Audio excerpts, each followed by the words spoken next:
মুক্তাগাছা উপজেলা প্রেস ক্লাবের ইফতার মাহফিল ও বিশেষ দোয়া অনুষ্ঠান। পবিত্র রমজানের শেষ লগ্নে মুক্তাগাছা উপজেলা প্রেস ক্লাব ও গসমেগ শিশু কিশোর পাঠ্যচক্র ইউনিটের যৌথ আয়োজনে অনুষ্ঠিত হল ইফতার ও বিশেষ দোয়ার মাহফিল। বিকেলে গসমেগ মিলনায়তনে এই আয়োজনে একত্রিত হন স্থানীয় গণমাধ্যম কর্মী, ওলামায়ে কেরাম ও সমাজের বিভিন্ন স্তরের গণ্যমান্য ব্যক্তিবর্গ।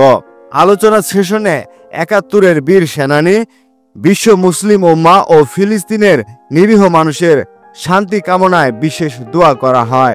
পাশাপাশি আসন্ন ঈদুল ফিতরে কর্মজীবী নারী পুরুষের নিরাপদ ও নির্বিঘ্ন বাড়ি ফেরার জন্য স্থানীয় প্রশাসনের কাছে সমন্বয় বৃদ্ধির সিদ্ধান্ত গৃহীত হয়।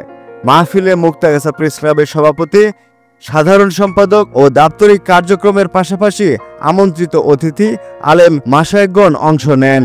রমজান মাহফিল ও বিশ্ব শান্তির আকুতি নিয়ে এই আয়োজন শেষ হয় গণ ইফতার ও মুসলিম উম্মাহর কল্যাণকামী দোয়ার মধ্য দিয়ে।